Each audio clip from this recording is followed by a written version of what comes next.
So it's the end of 2024, and I was just reflecting on how the year has been. And I think one of the things that, or the major thing that I really want to talk about in this video is to just encourage people that had a very hard time this year. And it's really people that had a hard time finding a job this year.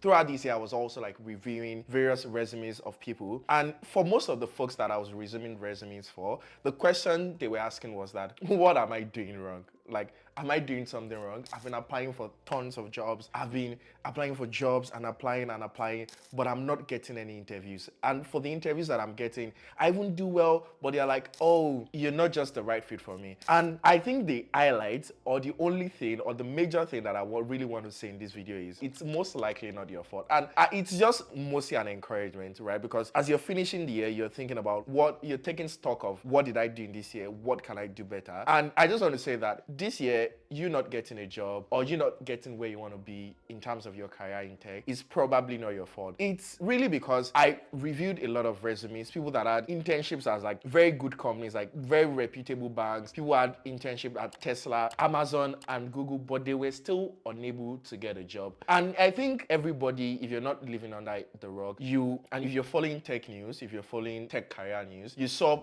everything that happened this year. There were layoffs, which meant that people that were laid off that had more experience were thrown into the job market. And then people that are just entering the job market, say you're just finishing school or you just pick up whatever tech skill, like you're just a new grad or you're looking for entry-level job or whatever you're doing, you were also thrown into the same pool. Now, there were reduction in jobs, but there were more people, right? Which meant that even if you were good, there were probably more people that were better than you. There were people that had 5 years of experience, 6 years of experience, and 8 years of experience. So you were applying for the same jobs that those folks were applying for. And what happened was that you weren't getting any calls. And I just want to say that it is not your fault. But now as we are moving into 2025, I like to think, as much as you're thinking about what to do better, I'm hopeful, right? And also I would say that I'm just going to be on the optimistic side that in the closing, in the past few months of this year, I've been seeing more job openings, like both entry level, although less entry level jobs, but more entry level jobs and more jobs in general. There are like more job openings from different companies. So I'm going to say that 2025 is probably going to be a better year in terms of like job search. And also I was reading like a couple of reports about the job trends and what 2025 is going to be like. And I think from the ones that I've read, which is like 2 or 3 reports that I've read, the speculation is that there are going to be more jobs and the market is going to start going back up. I would say that it's probably not going to be like post-COVID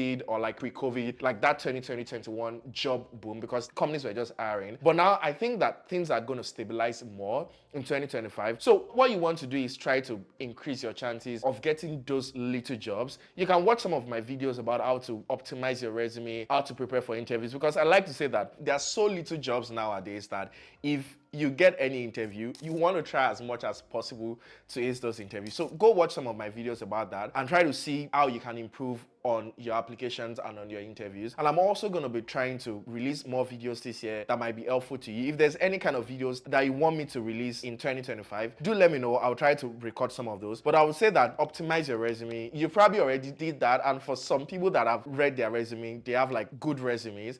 Another thing I would say is that build more projects. Like you want to increase your chances, right? So build more projects, form a team with people and try to, I've talked about this, but try to form a team with people instead of just building personal projects, single person projects. Build projects that you can build in a team. Like take someone that is a backend developer, take someone that is a product designer, take someone that is a data scientist. You can find someone that is doing AI and you guys work together and try to build a project because that's going to increase your chances. So what I'm going to say is that look on the brighter side. I'm really hopeful that this year, 2025, is going to be a better year in terms of job search. But fingers crossed, but just know that 2024 was probably not your fault. Just keep your head high and keep on pushing. That was basically what I wanted to say in this video. Thank you and see you in my next video. Bye.